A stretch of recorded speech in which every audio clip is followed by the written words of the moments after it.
Pack up your things. How I got fired at 2:30 a.m. and watched $4. $2 billion disappear by noon. Listen, I'm not the kind of guy who tells stories for sympathy. At 52, I've seen enough corporate bullshit to fill a library. But what happened 3 months ago at Meridian Financial in Chicago? That was different. That was war.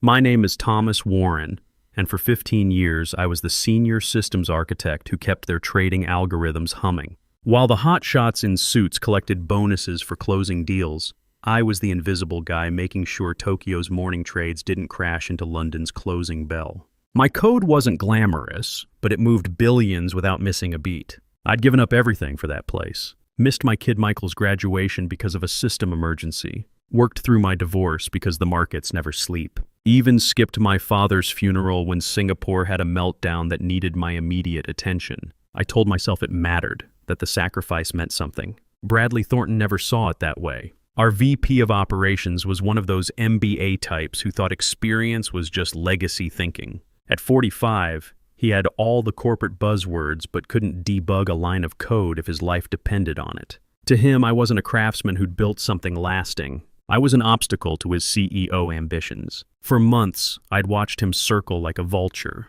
He'd bring in consultants to evaluate our operational efficiency. He'd hold meetings about streamlining processes where my 15 years of institutional knowledge got dismissed as resistance to change. The writing was on the wall, but I figured my track record would protect me. 3 years until retirement. I just had to keep my head down. That's why the email hit me like a freight train. 2:30 a.m. on a Tuesday morning marked urgent.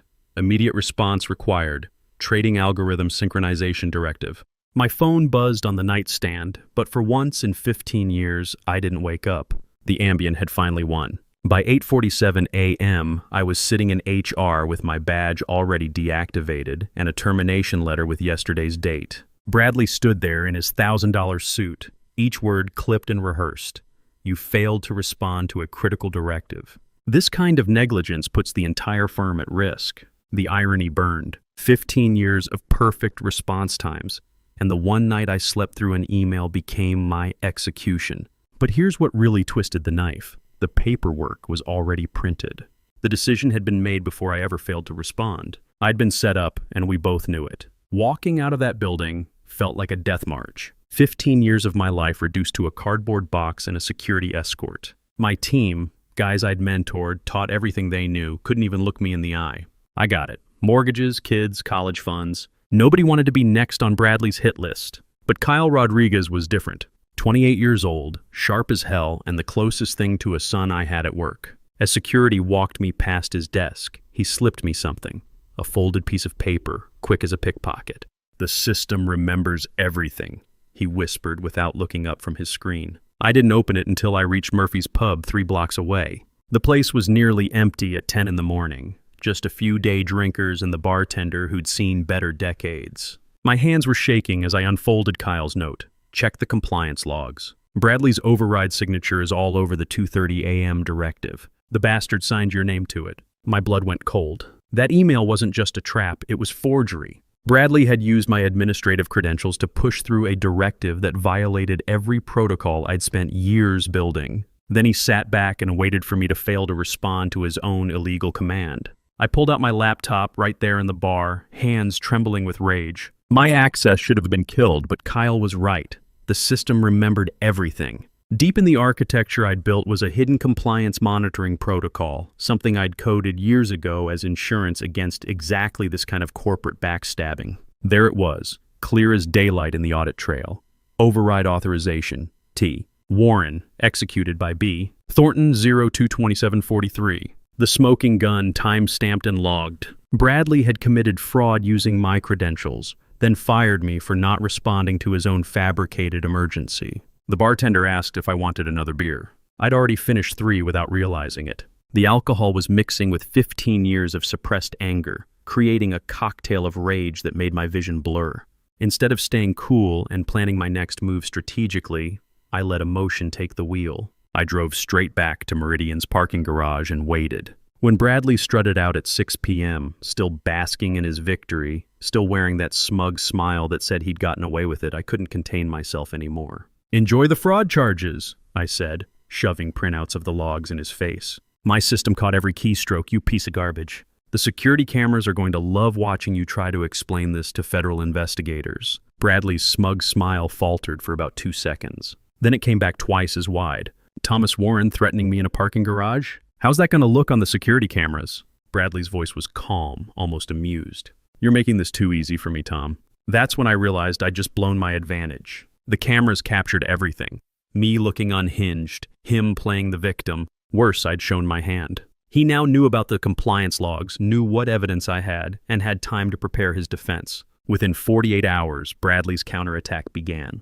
Suddenly, I was a disgruntled former employee making terroristic threats. A private investigator started calling my neighbors in Oak Park, asking about my mental state and financial difficulties. Stories leaked to the Chicago Tribune about system sabotage and insider trading investigations. The bastard was trying to destroy me before I could destroy him. I needed help, and there was only one person who knew where all the bodies were buried. Dick Patterson, my old department head.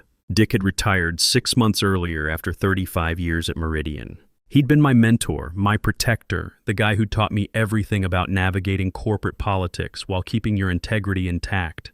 But when I called him, desperate and running out of options, Dick's voice went cold. Tom, I can't get involved in this. My pension doesn't vest for another 4 months. Nancy's medical bills are bleeding us dry, and if Meridian decides to review my retirement package... He trailed off, but I heard the fear. I'm sorry, son. I really am.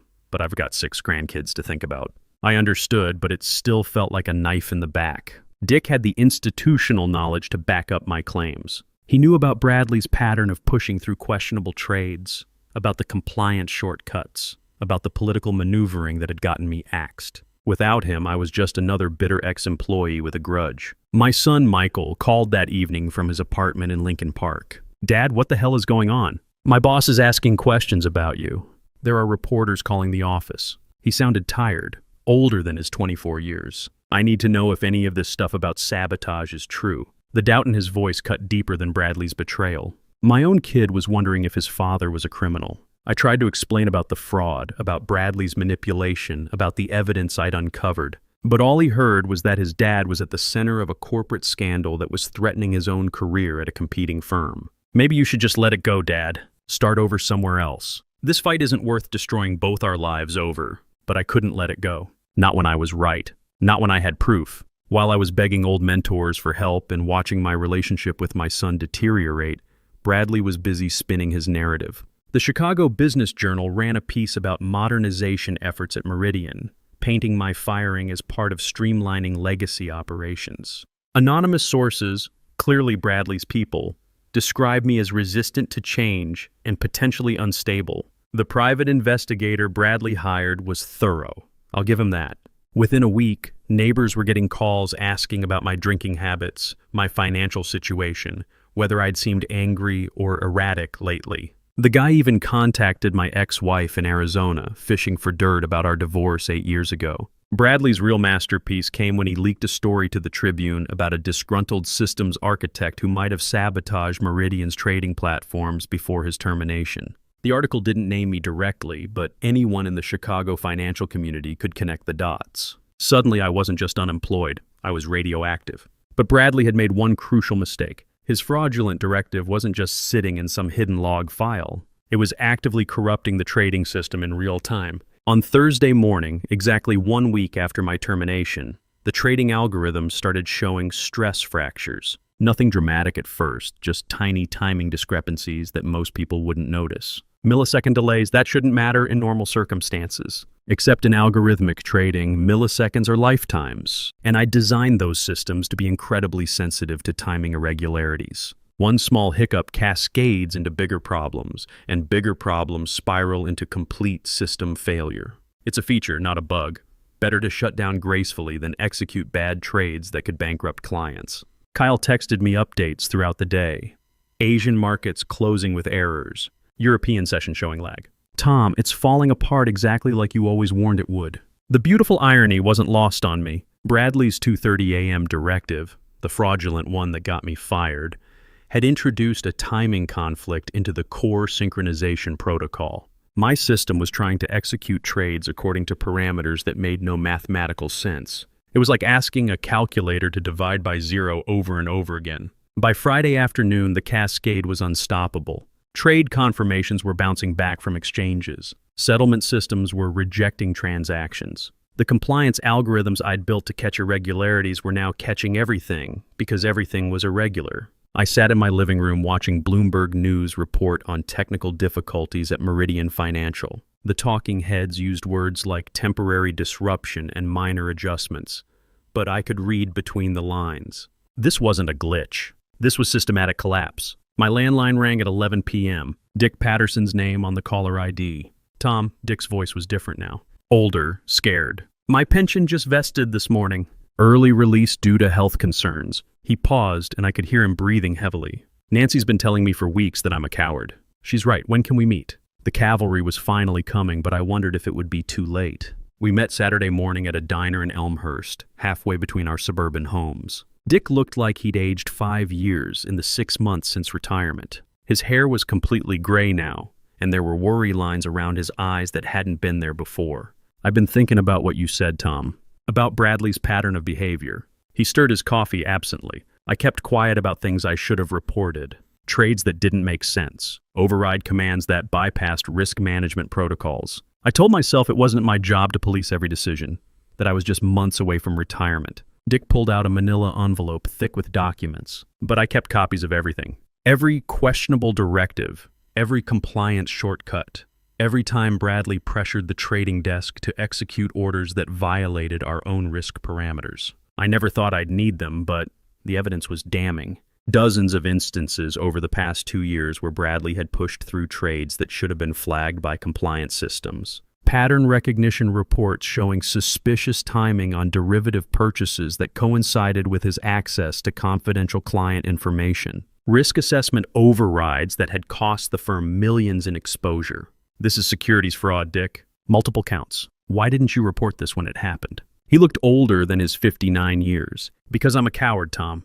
Because I had 18 months left until full pension, and Nancy's cancer treatments were costing us everything insurance wouldn't cover. Because I convinced myself that keeping my head down and protecting my family was more important than doing the right thing. The guilt in his voice was palpable, but here's what really sealed it for me. Dick had kept meticulous records of every conversation with Bradley, including recorded phone calls where Bradley explicitly instructed him to ignore compliance protocols. One recording in particular made my blood boil. Bradley's voice, clear as day. Dick, I need you to process these trades without running them through risk assessment. If Warren's systems flag them, tell him they're pre-approved executive orders. We can't let his overcautious algorithms kill deals that could make us millions. There it was, proof that Bradley had been systematically bypassing the safety systems I'd built, using Dick as an unwilling accomplice. No wonder the timing conflicts in my code had finally reached a breaking point. By Monday morning, the financial press was calling it Black Monday Redux. By Monday morning, the cascade failure reached critical mass. What started as timing discrepancies had metastasized into complete system paralysis. Trading algorithms that should have processed thousands of transactions per second were stuck in infinite loops, trying to reconcile Bradley's impossible directive with mathematical reality. I watched the carnage unfold from my kitchen table, laptop open to news feeds and trading dashboards. At 9:47 a.m. Eastern, Meridian's high-frequency trading desk went dark. By 10:15, their options market-making operation had ceased functioning. Settlement systems that handled billions in daily transactions were spitting out error codes I'd programmed to prevent exactly this scenario. The irony was brutal. My safety protocols, designed to shut down gracefully when detecting fraud or corruption, were working perfectly. The system was protecting itself from Bradley's contaminated directive by refusing to process anything that touched the compromised synchronization protocol, which unfortunately was everything.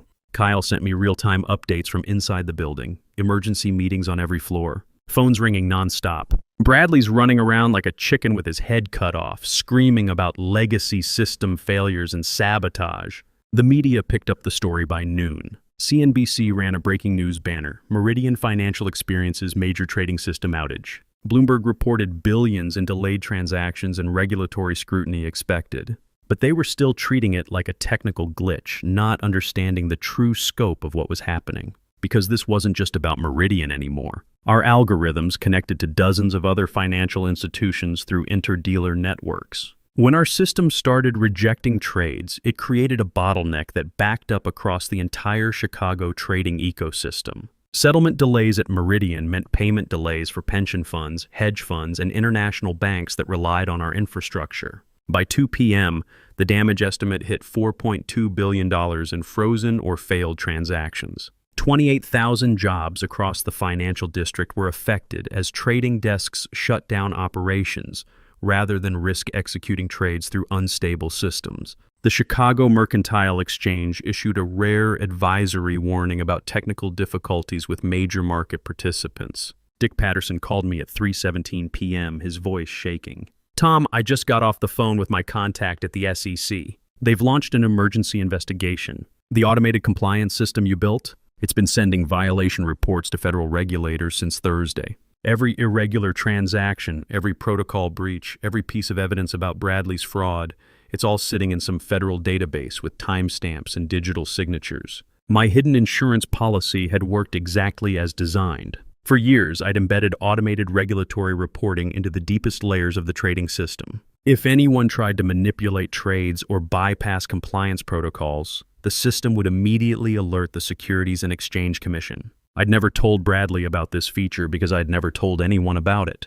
The compliance monitoring system was my nuclear option, embedded so deep in the code architecture that removing it would require rebuilding the entire trading platform from scratch. Every override, every suspicious transaction, every protocol violation was automatically documented and transmitted to federal regulators in real time. Now that hidden fail-safe was Bradley's death sentence. The SEC had real-time documentation of his fraudulent directive, complete with metadata proving he'd used my credentials to authorize trades that violated federal regulations. They had evidence of the cascade failure his manipulation had caused. They had everything. But as I sat there watching billions disappear in real time, I realized something that chilled me to the bone. Winning this war was going to cost more than I'd ever imagined. The phone calls started Tuesday morning. First, it was Jennifer Walsh from the Chicago Tribune's financial desk. Then reporters from the Wall Street Journal, Bloomberg, even CNN's business unit.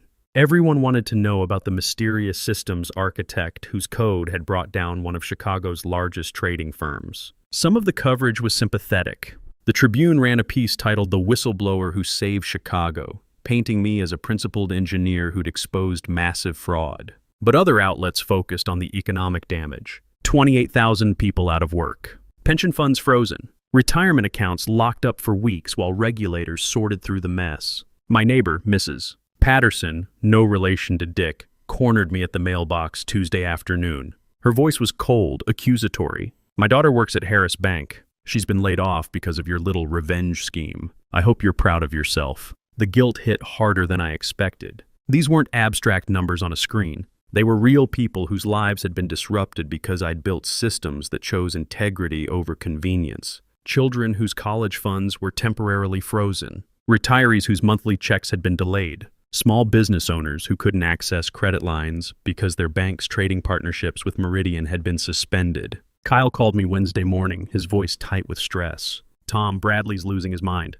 He's called 3 emergency meetings since yesterday, screaming about sabotage and terrorism. He's trying to get IT to trace the compliance reports back to you, but the system architecture is too complex. He's hired a team of outside consultants to find a way to blame this on you personally." The desperation in Bradley's actions was almost comical. He was drowning, grasping for any lifeline that might save his career. But the beautiful thing about automated systems is that they don't lie. Every log entry, every timestamp, every digital signature was mathematically verifiable. You can't spin mathematics. Still, I knew Bradley wouldn't go down without a fight. Thursday brought federal agents to Meridian's offices. Not the discreet investigation I'd expected, but a full-scale raid with warrant papers and evidence boxes. Kyle texted me photos from across the street. FBI and SEC investigators carrying out servers, boxes of documents, and sealed evidence bags. Bradley's response was predictably desperate. That afternoon, his lawyers held a press conference on the steps of the Dirksen Federal Building.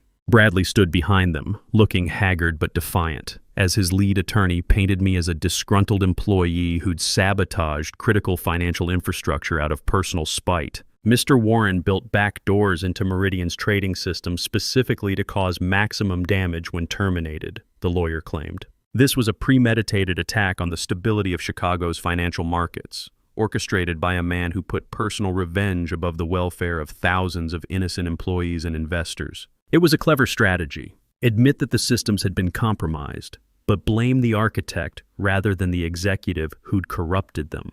Paint me as a cyber terrorist instead of a whistleblower. The narrative almost worked until Dick Patterson stepped forward. Friday morning, Dick held his own press conference, flanked by his attorney and a representative from the SEC's Whistleblower Protection Program. His voice was steady as he read from a prepared statement, but I could see his hands shaking slightly. I'm here today to provide testimony about systematic compliance violations at Meridian Financial under the direction of VP Bradley Thornton. For 2 years, I documented instances where Mr. Thornton ordered trading desk personnel to bypass risk management protocols designed by Thomas Warren. I have recordings of conversations where Mr.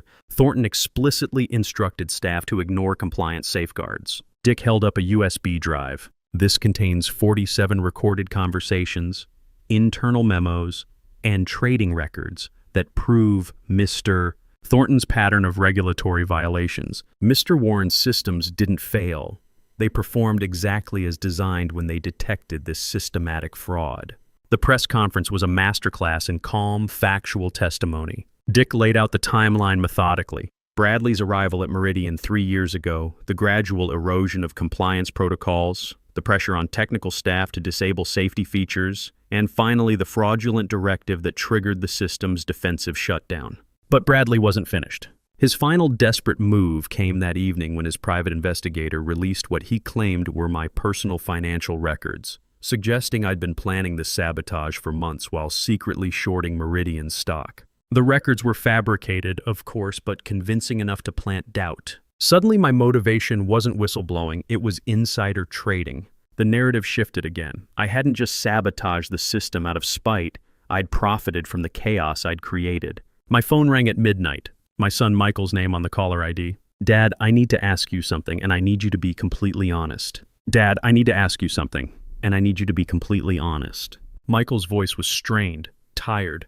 Did you know this would happen when you built those systems? Did you want it to happen? The question hit harder than any corporate backstabbing I'd endured. My own kid was wondering if his father was a saboteur. I tried to explain about safety protocols and fraud prevention, about the importance of system integrity over profit margins. But all he heard was that his dad's code had crashed the Chicago financial markets. I've been getting calls all week, Dad. Reporters, investigators, people from my company asking about our family connection. My manager thinks it would be better if there was some distance between our names for a while. He paused, and I could hear the pain in his voice. I'm getting transferred to the Denver office. The weight of those words settled on my chest like concrete. My fight for justice was costing my son his career in Chicago, forcing him to relocate because of the scandal surrounding our shared last name. I love you, Dad, but this is my career too. The line went quiet for a long moment. I hope it was worth it. After he hung up, I sat in my empty house wondering if anything was worth destroying your relationship with your child.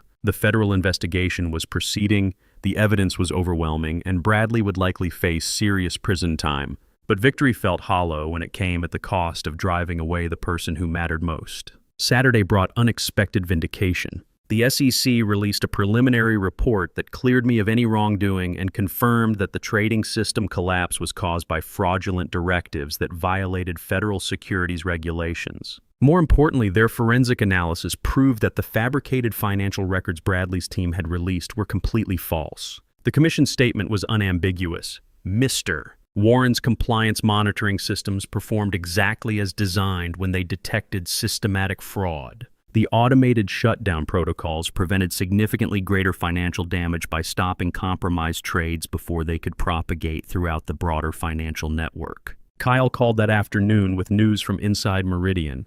Bradley's been suspended pending federal charges. The board voted no confidence yesterday. Security escorted him out this morning, and there are rumors about criminal prosecution for securities fraud, computer tampering, and identity theft. The endgame was finally approaching, but I knew the real test wasn't Bradley's downfall. It was whether I could rebuild the relationships his manipulation had damaged. Sunday evening, Dick Patterson knocked on my door. He looked older but more at peace than I'd seen him in months. "Nancy wants to invite you for dinner next week," he said. She says it's time we stopped being cowards and started supporting the people who do the right thing, even when it costs them everything.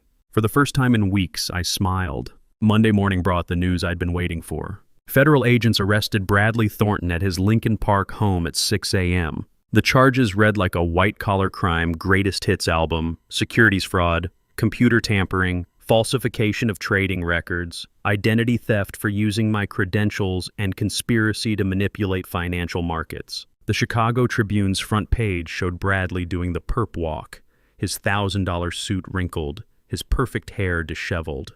3 weeks earlier, he'd been positioning himself for a CEO promotion. Now he was facing 20 years in federal prison and a lifetime ban from the financial industry. Kyle sent me photos from inside Meridian as FBI agents carried out more evidence boxes. The trading floor that had been Bradley's kingdom was now a crime scene, sealed off with yellow tape while forensic accountants analyzed every transaction from the past 2 years. Dick Patterson testified before the federal grand jury Tuesday morning, his 35 years of institutional knowledge finally put to good use. Kyle Rodriguez provided technical testimony that sealed Bradley's fate, explaining in precise detail how the fraudulent directive had cascaded into system-wide failure. The evidence was overwhelming, undeniable, and beautifully documented by the very compliance systems Bradley had tried to circumvent. I should have felt triumphant. Justice served, truth vindicated, the good guys winning for once. But victory came with a price tag I hadn't anticipated. The media attention made me radioactive in Chicago's tight-knit financial community. Sure, I was the whistleblower who exposed massive fraud, but I was also the guy whose systems had frozen $4.2 billion and cost thousands of people their jobs. Pension funds that couldn't process trades during the crisis. Retirement accounts locked up for weeks. Small traders who lost fortunes because they couldn't exit positions. My neighbor, Mrs. Patterson, stopped speaking to me entirely after her daughter lost her job at Harris Bank. The grocery store clerk, who'd always been friendly, started avoiding eye contact. Even my barber made uncomfortable small talk about finding a new place to get my hair cut, somewhere the other customers wouldn't recognize me. The financial press tried to paint me as a hero, but ordinary people saw something different. They saw a guy whose personal vendetta had cost them their livelihoods, their security, their faith in the system that was supposed to protect their investments. Jennifer Walsh from the Tribune called Wednesday evening with an offer I couldn't refuse. We want to do a full feature story about your side of this. Let you tell the real story about what Bradley did, how the system was supposed to work, why the safeguards you built were necessary. I agreed to the interview, but I knew it wouldn't change the fundamental reality. Being right doesn't erase the collateral damage. Exposing corruption doesn't heal the wounds it leaves behind. 3 months later, I accepted a consulting position with a Denver-based fintech startup called Apex Securities. The salary was 30% less than Meridian had paid me, but it was honest work building fraud-resistant trading platforms for smaller regional banks. The irony wasn't lost on me. My reputation as the guy who'd brought down a corrupt VP had made me unemployable at established firms, but invaluable to companies that wanted bulletproof compliance systems. The move to Denver was harder than I'd expected. Selling the house in Oak Park, packing up 15 years of memories, starting over in a city where nobody knew my name or my story. But it was also liberating. For the first time in decades, I could walk into a grocery store without seeing judgment in people's eyes. Michael and I talked every Sunday now, our relationship slowly healing. He'd settled into his new role in Denver's financial district, and we'd even had lunch a few times. The geographical distance had somehow made emotional closeness possible again. "Dad, I need to tell you something," he said during one of our calls. "I was angry for a long time about what happened. But my new boss here, he knows the whole story. He says what you did took guts, and that the financial industry needs more people willing to put integrity before convenience." Those words meant more to me than any vindication from federal prosecutors. Dick Patterson and I meet for coffee every few weeks now when I'm back in Chicago visiting. He retired with his full pension and Nancy's medical bills covered. Kyle got promoted to senior systems architect at Meridian. They needed someone who understood my code to rebuild what Bradley had broken.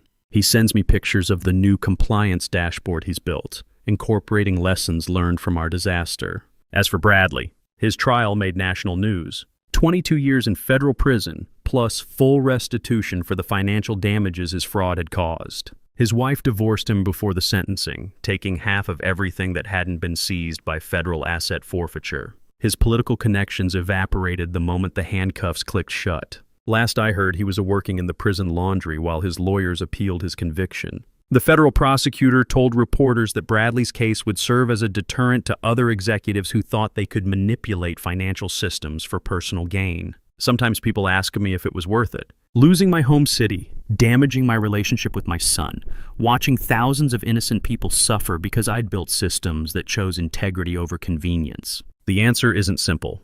Justice isn't free, and principles aren't profitable. 28,000 people lost jobs because of the chaos my systems prevented and created. Pension funds were disrupted. Small investors suffered losses. The collateral damage was real, and I carry that responsibility. But when I look at myself in the mirror, I see a man who refused to let corruption win, even when winning meant losing everything else. I see someone who built systems strong enough to protect themselves from the very people who tried to corrupt them. Bradley Thornton destroyed lives for personal advancement. My systems stopped him from destroying even more. Sometimes that has to be enough. I'm freezing. I'm bleeding. Slowly fading away. But don't worry, I'm fine.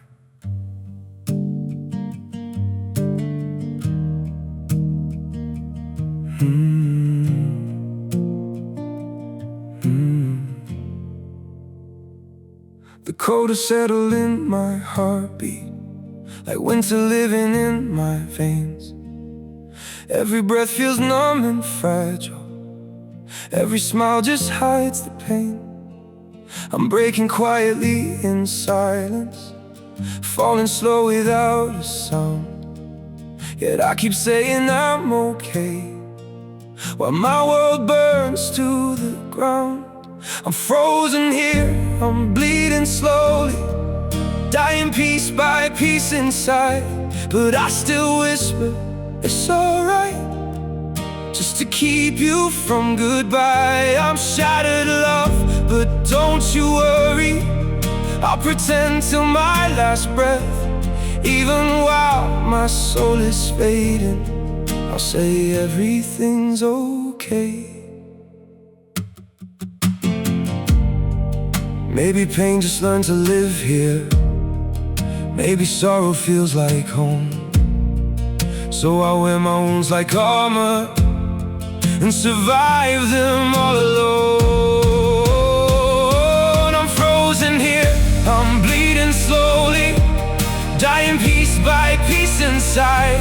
But I still whisper, it's alright, just to keep you from goodbye. I'm shattered, love, but don't you worry, I'll pretend till my last breath. Even while my soul is fading, I'll say everything's okay. If you ever see me smiling, no, it's just my last defense. 'Cause sometimes love means hiding how much you're suffering. No, I'm frozen here, I'm bleeding slowly, dying piece by piece inside. But I still whisper, it's alright, just to keep you from goodbye. I'm shattered, love, but don't you worry, I'll pretend till my last breath. Even while my soul is fading, I'll say everything's okay.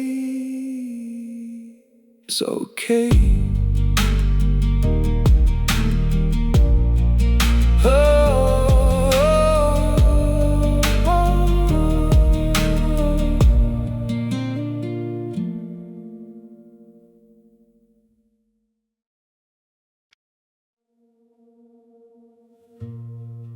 Don't pity me. My heart doesn't need your mercy. I can still stand on my own. I was broken by your leaving, fell deeper than I thought I would. But pain has taught me how to heal now and survive what once I couldn't. You don't have to look back sadly. Don't reach out with guilty hands. What you shattered made me stronger. Now I rise where I once collapsed. My heart doesn't need your pity, not another empty sign. I've got enough strength left within me to rebuild this life of mine. My feet are steady through the sorrow. I can stand through all the pain. You don't have to save me, darling. I'll learn to breathe again. I once begged for your affection. Now I've learned my worth in scars. And the man you left in pieces found his own way through the dark. My heart doesn't need your pity, not another empty sign. I've got enough strength left within me to rebuild this life of mine. My feet are steady through the sorrow. I can stand through all the pain. You don't have to save me, darling. I'll learn to breathe again.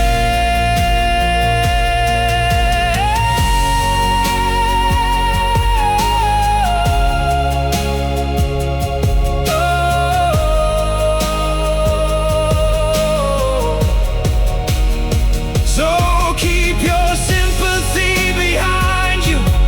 I don't need what's left undone. Sometimes losing who once broke you is how healing has begun.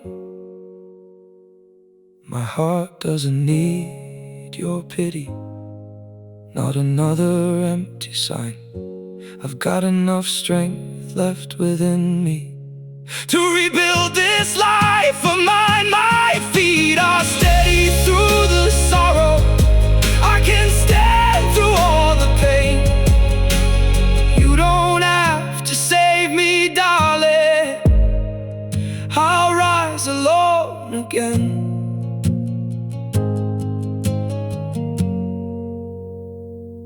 I'll rise alone